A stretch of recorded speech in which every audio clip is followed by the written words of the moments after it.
सुषमा को जब पता चलता है कि उसकी बहू गर्भवती है, तब सुषमा अपनी बहू से घर का कोई काम नहीं करवाती है, लेकिन अपनी बहू को चलने फिरने के लिए कहती है। बहू, ज्यादा आराम भी मत करना, थोड़ा चलना फिरना भी जरूरी है, क्योंकि अगर तू इस टाइम अपने शरीर को हिलाना डुलाना बंद कर देगी तो तुझे बहुत दिक्कत होगी। माँ जी, मैं तो कहती हूँ मुझे घर का काम बता दीजिए, मैं काम आसानी से कर लूंगी। अभी इतनी दिक्कत नहीं है, जब मुझे दिक्कत लगेगी ना तो मैं आपसे कह दूंगी। बहू, मुझे डर लगता है कहीं तो काम करते हुए गिर ना जाए। अगर तू गिर गई तो बहुत बड़ी दिक्कत हो जाएगी। तू सिर्फ खाना बना लिया कर, बाकी सारा काम मैं कर लूंगी। अच्छा ठीक है माँ जी, आप कहती हैं तो मैं खाना बना लूंगी, बाकी का काम आप कर लेना। आप कहे तो मैं बर्तन भी साफ कर दूंगी, आप लोग मुझे काम नहीं करने देते हो। तुझे पता नहीं है घर में सारे कितने खुश हैं कि घर में एक छोटा सा नन्हा मुन्ना बालक आने वाला है। ये पहला बच्चा है जिसके आने की खुशी में सब झूम उठे हैं और सबके चेहरे पे रौनक आ चुकी है।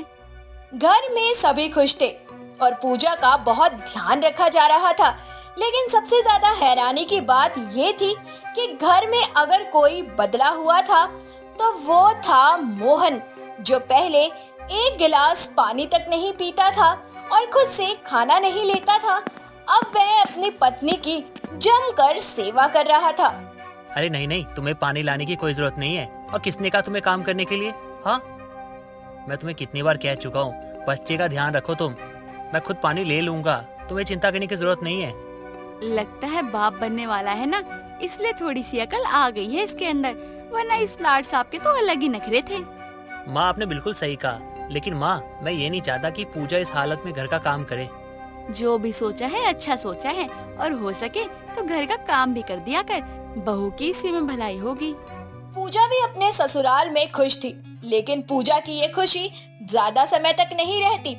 सुषमा की पड़ोसन विमला एक रोज घर आती है तो वह सुषमा को अपनी बहू की खातिरदारी करते हुए देख अंदर ही अंदर जलने लगती है और सुषमा को घुमाने के बहाने से बाहर ले जाती है और उसके कान भरने लगती है।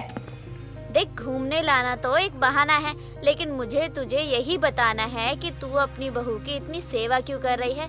अरे आज से पहले जैसे कोई माँ ही नहीं बना हो।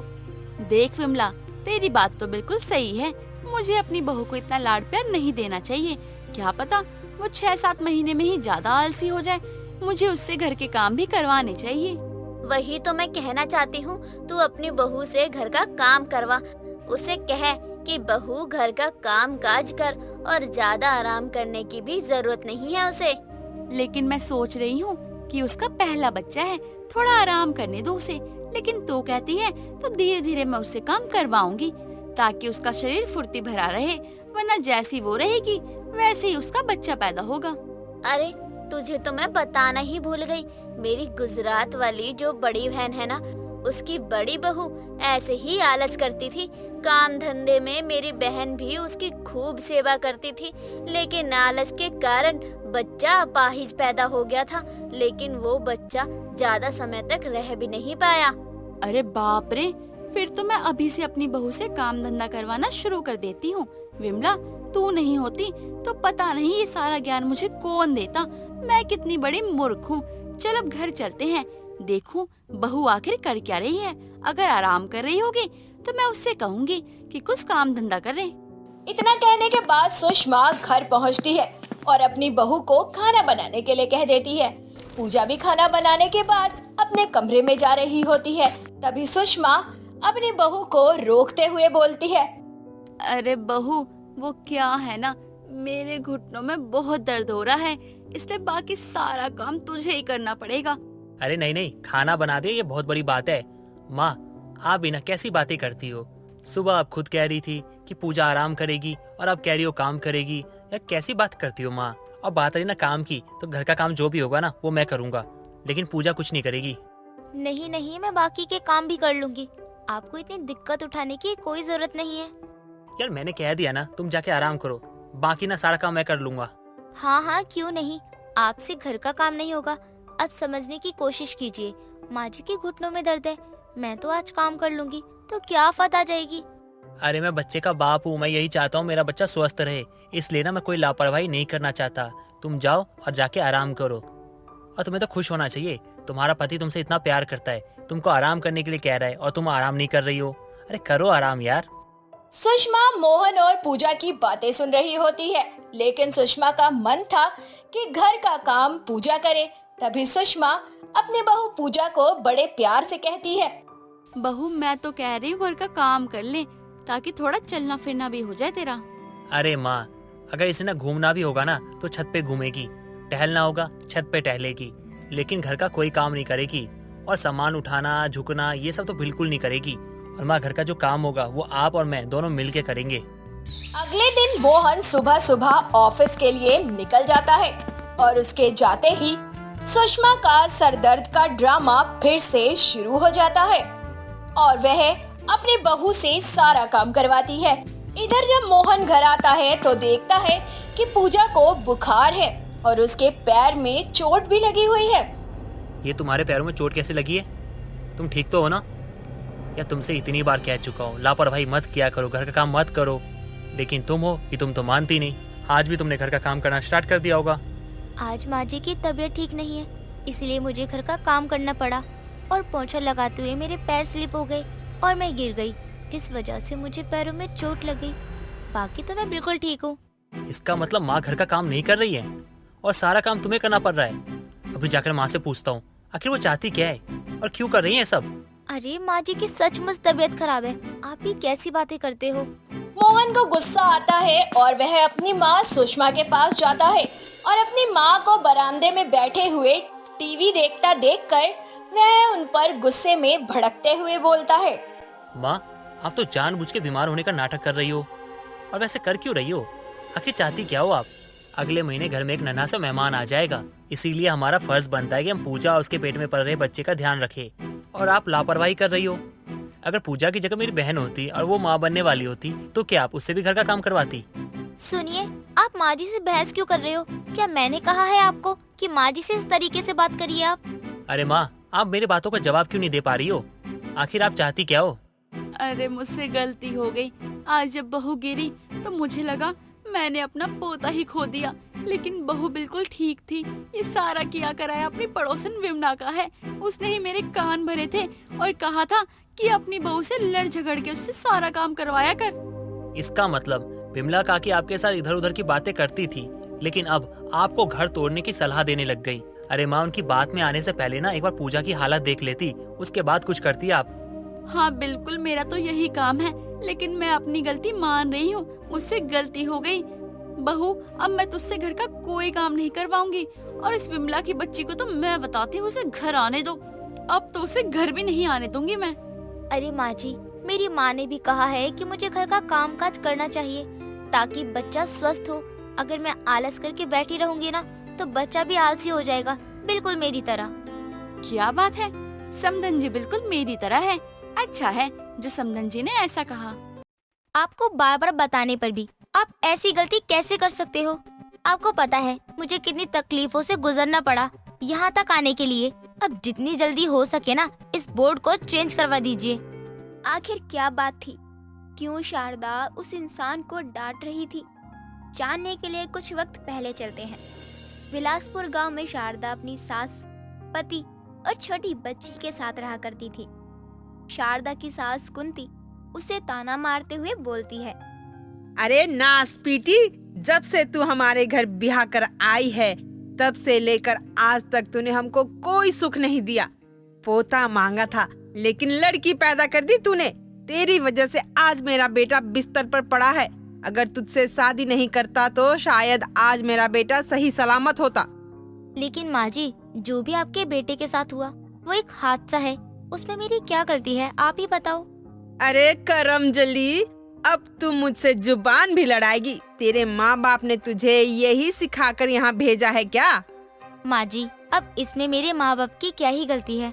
हर बार आप मेरे माँ बाप को क्यों बीच में लेकर आती हो? अरे रे रे रे, कैसे बोल रही है? अब तो इस महारानी को कुछ बोल भी नहीं सकती। कभी मेरे लिए भी दर्द दिखा दिया कर। कुंती अपने बेटे की बीमारी की वजह से शारदा को मनाती है।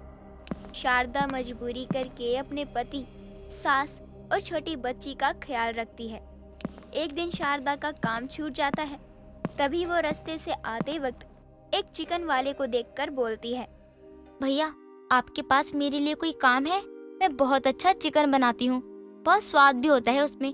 आप मुझे एक मौका दे दीजिए। हाँ, काम तो बहुत है मेरे पास। दुकान में कई लोग चिकन लेने आते हैं और कई लोगों को पका पकाया चिकन चाहिए होता है। अगर तुम चिकन बना सकती हो तो ठीक है। भैया, आप एक चिकन का छोटा सा ढाबा खोल लो और मैं चिकन को पकाकर बेच दिया करूँगी। आप मुझे महीने की पगार दे देना, बस इतनी सी ही बात है। हाँ, ये बात तुमने बहुत अच्छी कही, लेकिन क्या ये दुकान अच्छी लगेगी?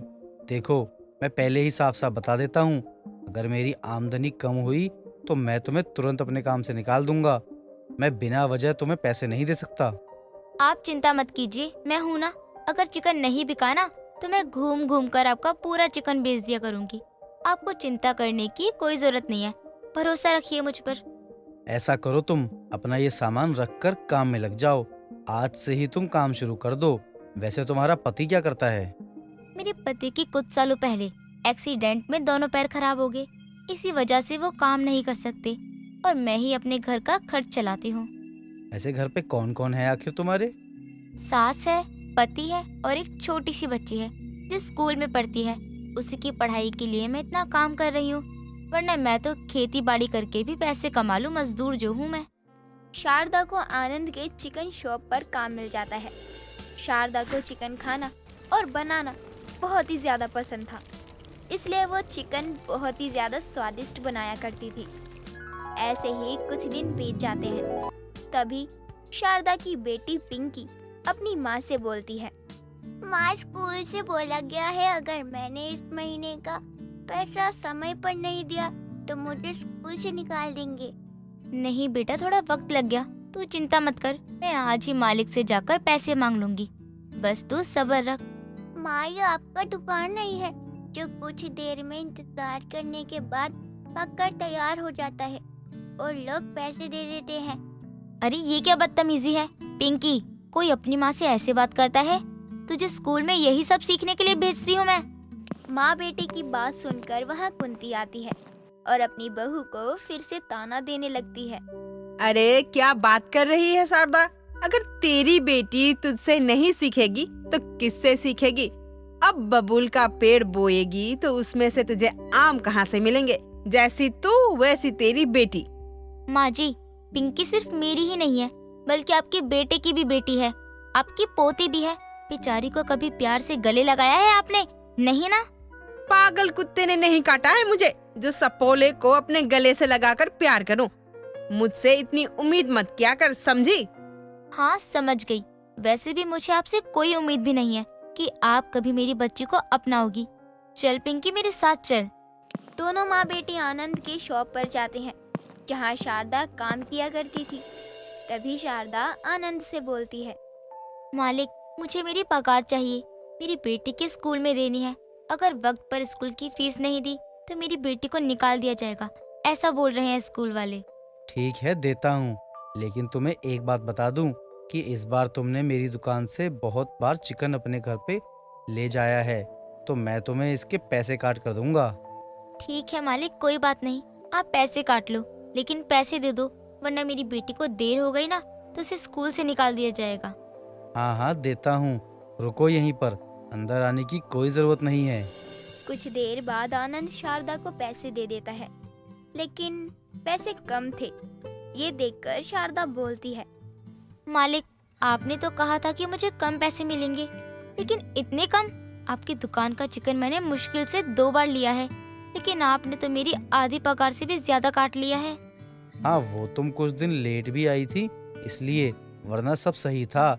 वैसे भी अभी पैसों की दिक्कत चल रही है, इसीलिए मैं अभी तुम्हें ज्यादा पैसे नहीं दे सकता। मालिक, आप ऐसा नहीं कर सकते मेरे साथ, आपको मेरी पगार देनी ही पड़ेगी। अगर आप मेरी पगार नहीं दोगे तो मेरी बेटी को स्कूल से निकाल देंगे। अरे तो मैं क्या करूं, मेरे पास अभी पैसे नहीं हैं।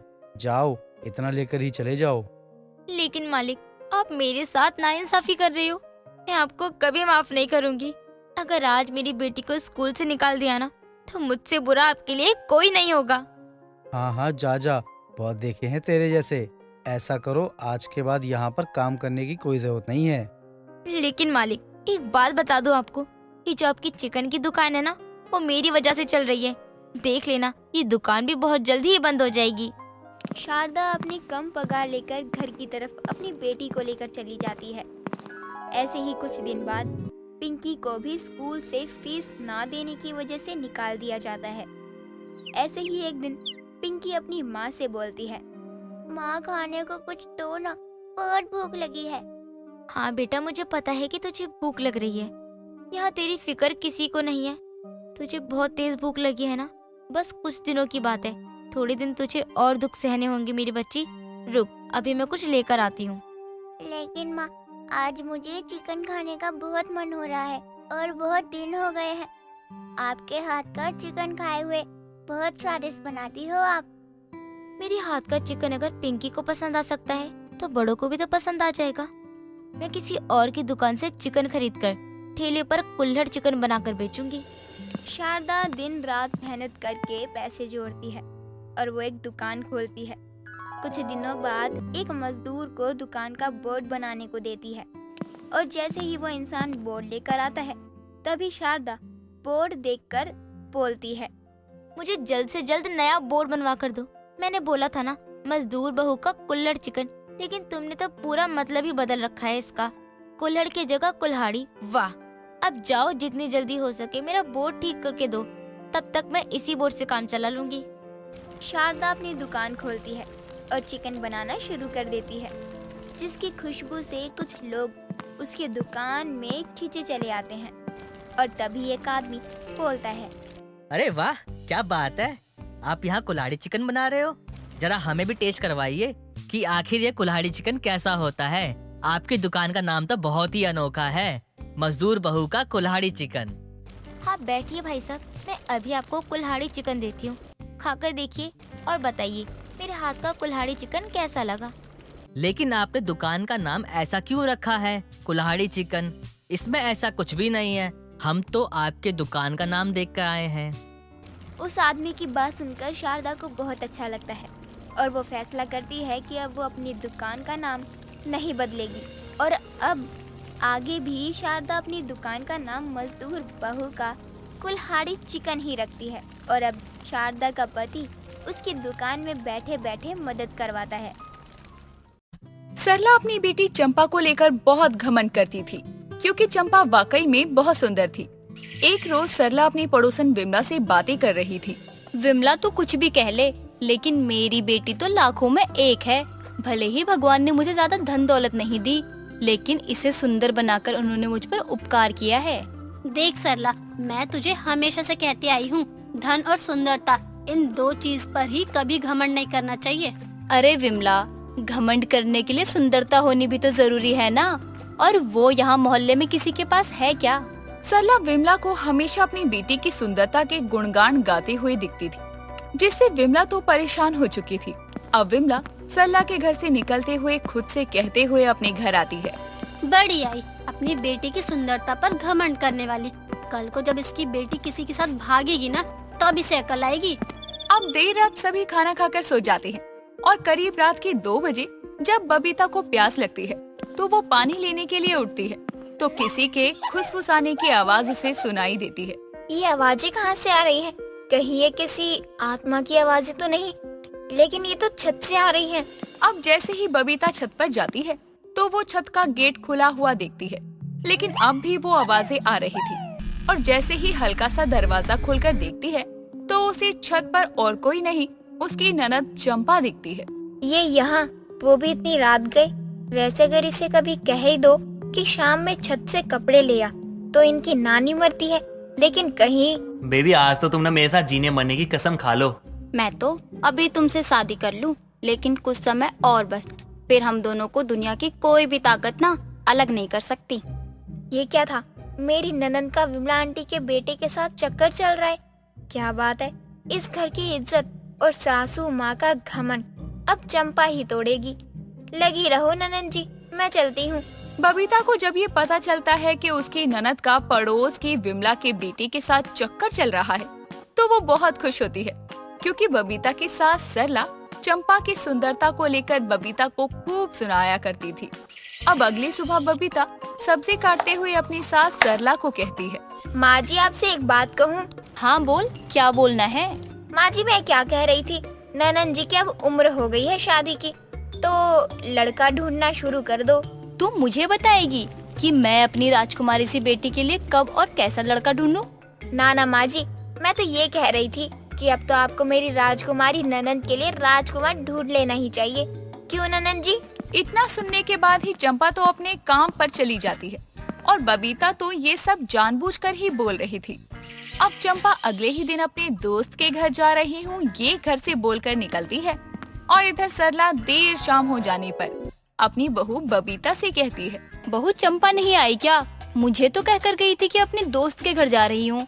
बता, सुबह से शाम हो गई लेकिन अब तक घर नहीं लौटी। ठीक है माँ जी, मैं अभी फोन करती हूँ। क्या हुआ, फोन नहीं उठा रही क्या? फोन तो बंद आ रहा है ननन जी का। अब कुछ ही समय बाद विमला की चिल्लाने की आवाज सुनकर बबीता छत से विमला के घर में देखने जाती है। जिसका डर था वही हुआ, मौज कर दी ननन जी ने। क्या गुमान थोड़ा है माँ जी आपका, राजकुमारी बेटी बनी भगोड़ी बेटी। माँ जी, माँ जी। आराम से, क्या हुआ, क्यों इतना गला फाड़ रही है? अरे वो अपनी चंपा पड़ोस की विमला आंटी के साथ। अरे क्या हुआ, क्यों उस चुड़ैल का नाम ले रही है? और चंपा क्या? चंपा ने विमला आंटी के बेरोजगार नल्ले बेटे से शादी कर ली है। क्या? चंपा ने उस विमला के छपरी औलाद से शादी कर ली? नहीं नहीं बहू, तेरी आंखों को धोखा हुआ होगा। सरला, ओ सरला, ये ले लड्डू खा। आज मेरे नालायक बददिमाग बेटे ने पहली बार दिमाग का काम किया है। अच्छा, ऐसा क्या काम किया है सोनू ने? तेरी ननद से शादी करके अब तेरी ननद ही तेरी पड़ोसन बन गई है बहू। अब हम भी रिश्तेदार हुए। अरे क्या बात है, पहली बार सच में सोनू ने कोई लायक काम किया है। एक लड्डू तो बनता है। अच्छा रहने दे बहू, रख दे वापस लड्डू, मोहल्ले में भी बांटना है। तेरी सास तो तुझे खाने नहीं देगी। अभी के अभी निकल मेरे घर से और अपनी नई बहू से कह दियो उसका सरला और उसके घर से कोई लेना देना नहीं है। ठीक है कह दूंगी। चलती हूँ, घर में बहुत काम है। नई बहू आई है, बहुत सारी रस्में करनी है। अब विमला के जाने के बाद ही सरला अपना सर पीट कर बैठ जाती है और अपनी बहू से कहती है, मेरी ही परवरिश में कोई कमी रह गई होगी जो मुझे ये दिन देखना पड़ रहा है। माँ जी, होनी को कौन टाल सकता है, लेकिन सच कहूँ तो क्या है उस सोनू में? लप्पू सा सोनू है, कमाना वो जानता ना, बोलना ठीक से वो आवे ना उस पे, और चला है मेरी ननद से शादी करने। अरे उसकी गलती तो है ही, लेकिन मेरी बेटी को भी मेरी इज्जत का ख्याल रखना था ना। कहीं का नहीं छोड़ा उसने, मेरी इज्जत मिट्टी में मिला दी। सरला को अपनी जिस सुंदर बेटी पर गुमान था, आज वो गुमान टूट चुका था। सरला अपनी बेटी की इस हरकत पर उससे नाराज ही नहीं बल्कि उसका चेहरा तक नहीं देखना चाहती थी। माँ, एक कप चाय पिला दो। तू अंदर किससे पूछ कर आई? चल अभी के अभी निकल मेरे घर से। अरे माँ, आप गुस्सा क्यों हो रही हो? मैं आपको उनके बारे में बताती तो आप मेरी शादी के लिए हाँ ही नहीं करती, इसलिए मैंने बिना बताए आपसे शादी कर ली। अभी निकल, मुझे तेरी कोई बात नहीं सुननी है। निकल अभी के अभी यहाँ से। अच्छा माँ, आप तो मुझसे गुस्सा हैं, लेकिन यहाँ मेरी भाभी भी तो है। हाँ ननन जी बैठिए, मैं आपके लिए चाय लेकर आती हूँ। बहू, इसे अभी के अभी यहाँ से निकाल और बोल ये मेरे घर में कभी नजर ना आए। मैं तो आऊंगी, बेटी ना सही ननद ना सही, पड़ोसन होने के हैसियत से मैं यहाँ आऊंगी जरूर। इतना बोलकर सरला अपनी बेटी चंपा का हाथ पकड़कर उसे बाहर कर देती है। सारे मोहल्ले वाले चंपा को देख रहे थे और तभी विमला वहाँ आती है। खबरदार, जो तूने मेरी बहू को हाथ भी लगाया। बहू चल तू घर में, सरला से निपट कर आती हूँ मैं। अरे खोल दरवाजा, मैं तुझे बताती हूँ, मेरी बहू को घर से निकालेगी। इधर सरला घर में आकर फूट फूट कर रोने लगती है और उधर विमला चंपा को घर लेकर जाती है और चंपा से कहती है, क्यों सरला की बेटी, तेरी माँ को तुझ पर बड़ा ही गुमान था। अब एहसास हो रहा है उसे कि इतना भी गुमान करना ठीक नहीं है। माँ जी, आप मेरी माँ के बारे में क्या कह रही हैं? मैंने सोनू जी के लिए अपना घर, अपनी माँ, सब कुछ गवा दिया, लेकिन आप कह रही हैं कि मेरी माँ का गुमान टूटा। माँ, आप चंपा को कुछ भी मत बोलो। मैंने खुद चंपा के साथ रहने का फैसला किया है और वो अपना घर, अपनी इज्जत, सब कुछ दांव पे लगा के आई है। लेकिन कुछ भी कहो, सरला को तकलीफ में देखकर मजा आ रहा है। अब अगले दिन चंपा अपनी माँ सरला के घर फिर से जाती है, अपनी माँ को देखने के बहाने।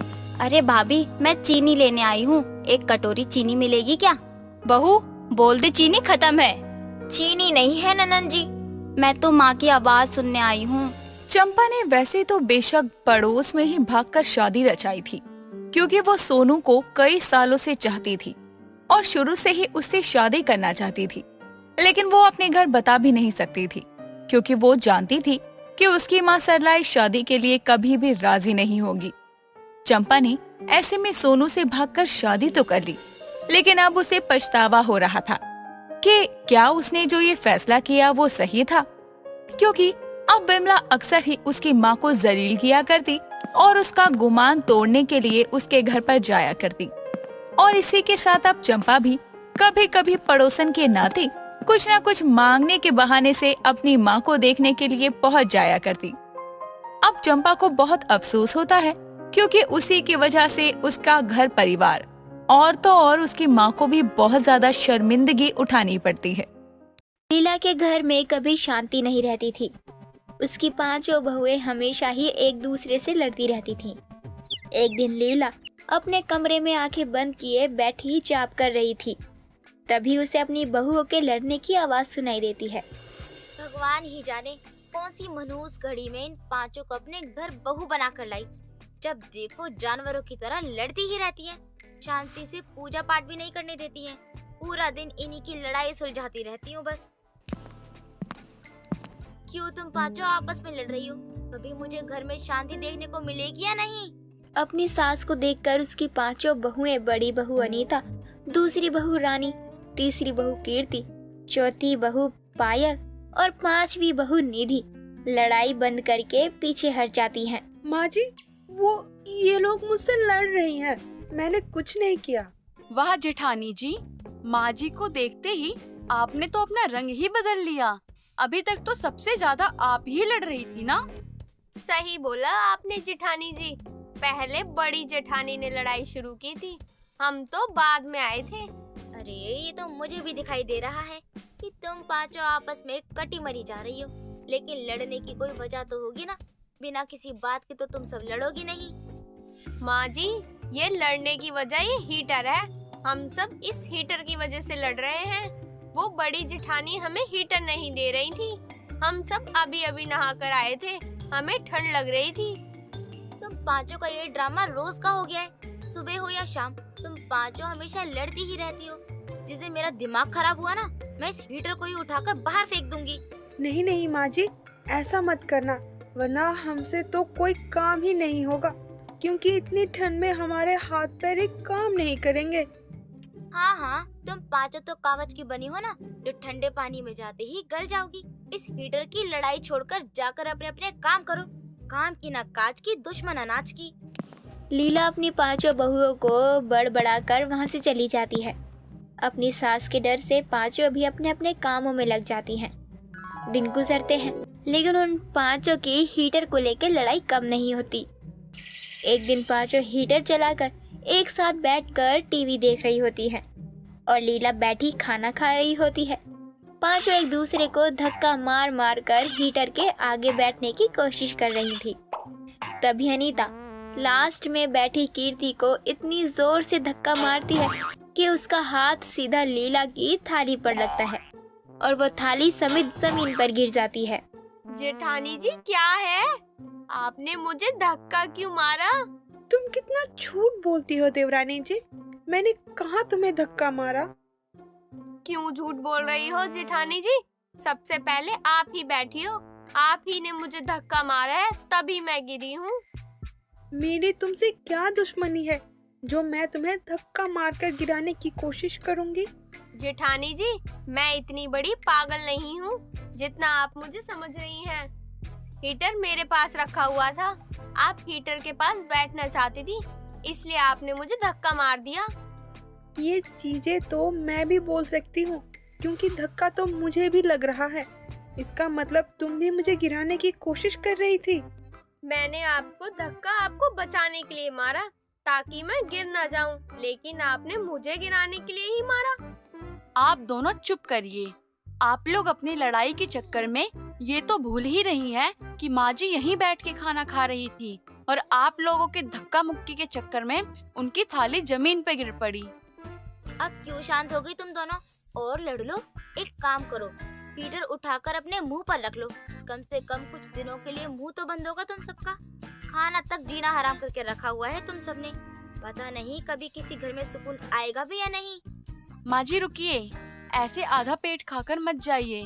मैं अभी आपके लिए दूसरी थाली में खाना लेकर आती हूँ। नहीं, कोई जरूरत नहीं है। तुम लोगों का आपसी प्यार देखकर मेरा पेट भर गया। अगर जल्दी ही तुम लोगों ने अपनी आदतों में सुधार नहीं लाया ना, तो मुझे मजबूर होकर ये घर छोड़कर आश्रम में ही रहना पड़ेगा। नहीं माँ जी, आपको घर छोड़ के जाने की क्या जरूरत है? जाना है तो ये लोग जाए जो हमेशा आपस में लड़ती रहती हैं। वैसे कम तो कुछ तू भी नहीं है, इसलिए तुम भी अपना मुंह ही बंद रखो। कसर किसी ने नहीं छोड़ी है परेशान करने में। लीला गुस्से में वहाँ से चली जाती है। ऐसे ही कुछ दिन और बीतते हैं। तभी एक दिन जोरों से बारिश शुरू हो जाती है। बाहर पहले से ही ठंड हो जाती है। बारिश होने के कारण ठंड और ज्यादा बढ़ जाती है। सुबह सुबह अनीता नहा धोकर आती है और हीटर चलाकर बैठ जाती है। कोई भी इतनी ठंड में घर का काम करने को तैयार नहीं होता। आज बाहर बहुत ठंड हो रही है। आज तो मैं हीटर किसी को नहीं देने वाली, फिर चाहे कोई कितना भी लड़े। जेठानी जी, जल्दी से हीटर दीजिए। ठंड के मारे तो मेरी जान ही निकल रही है। एक तो पहले से ही इतनी ठंड है, ऊपर से ये बारिश तो जान ही ले रही है। रानी, मैं तुम्हें ये हीटर नहीं दे सकती हूँ। आज बहुत ठंड है। जिसे ज्यादा ठंड लग रही है वो मेरे कमरे में बैठकर अपने हाथ सेक सकता है। आप बहुत ही चालू हैं जेठानी जी। आपने तो अपना कमरा गर्म कर लिया, अब आपको तो पूरे दिन ठंड नहीं लगेगी, लेकिन हमारा कमरा तो ठंडा रहेगा ना। इसलिए आप ये हीटर मुझे दे दीजिए, वरना अभी कीर्ति भी आ जाएगी मांगने के लिए। कोई भी आए, आज मेरा हीटर किसी को नहीं देने वाली हूँ मैं। ऐसे कैसे नहीं दोगी जेठानी जी? ये मत भूलिए, ये हम पांचों बहुओं का हीटर है। इस पर हम पांचों का हक है। ये क्या किया तुमने? वो जो सही है। बहुत देर से आपने हीटर के मजे लिए, अब हमारी बारी है। आपका नहीं, अब मेरा समय हो गया है। आपने अपना समय बात करने में बर्बाद कर दिया। तुम ऐसा नहीं कर सकती हो। मैं ऐसे ही करूंगी जेठानी जी, क्योंकि हर चीज में मेरा भी हक बनता है। कीर्ति हीटर उठाकर अपने कमरे में लेकर चली जाती है। रानी और अनीता उसे देखती रह जाती हैं। तभी अनीता रानी से बोलती है, हम दोनों इससे बड़ी हैं, लेकिन इसने हमारी बात को इनकार करके हमारे आगे से हीटर लेकर चली गई। हाँ जेठानी जी, इसे अब बताना ही पड़ेगा। इससे पहले हम आए हैं इस घर में और हक ये जता रही है। तो यहाँ खड़े होकर क्या सोच रहे हैं? चलना चाहिए उसके पास हमें। बिल्कुल चलिए ना। रानी और अनीता कीर्ति के कमरे में जाती हैं और देखती हैं कि कीर्ति आराम से हीटर चलाकर अपने हाथ पांव सेक रही होती है। कृति, ये हीटर मुझे वापस करो। तुम्हें अगर ज्यादा ठंड लग रही है तो जाके अपने माता पिता को बोल दो कि तुम्हारे लिए एक हीटर भिजवा दे। बिल्कुल सही कह रही हैं जेठानी जी। एक काम करिए जेठानी जी, ये बात आप अपने माँ बाप को बोल दीजिए, क्योंकि ये हीटर मेरे पति लेकर आए हैं। इस नाते तो इस हीटर पर सबसे ज्यादा हक मेरा ही होगा। इस घर में जो भी आता है वो हमारा होता है, मेरा और तुम्हारा नहीं। इसलिए ये ताना दोबारा मत मारना। रानी हीटर का स्विच बंद करने चलती है, तभी कीर्ति उसका हाथ पकड़ लेती है, जिसके चलते सबके बीच में फिर से लड़ाई शुरू हो जाती है। उनकी लड़ाई की आवाज घर के बाहर तक चली जाती है और उनके पड़ोसी उनके घर में घुस जाते हैं। लेकिन वो तीनों इस बात से अनजान थी, क्योंकि वो कमरे के अंदर थी। तभी कीर्ति का पति पुनीत बैग लिए वहां आता है।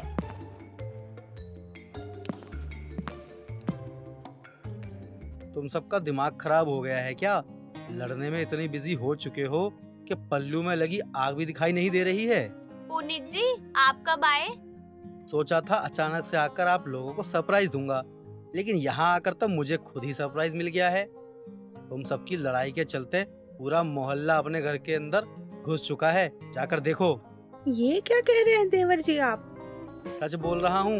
वैसे ये लड़ाई किस बात की हो रही है? पुनीत जी, ये लड़ाई एक हीटर की वजह से हो रही है। हाँ हाँ, माँ ने मुझे बताया था कि एक हीटर की वजह से पांचों के बीच में लड़ाई होती रहती है। गलत ही क्या कहा था, अब तो तूने अपनी आंखों से देख लिया। बेटा, इन पांचों को हीटर के चलते लड़ते देखकर मैं तो दुखी हो गई हूँ। वैसे माँ, ये हीटर मैंने आपके लिए भिजवाया था। अगर आप इस्तेमाल नहीं कर रही हैं तो इसका होने से कोई फायदा नहीं है।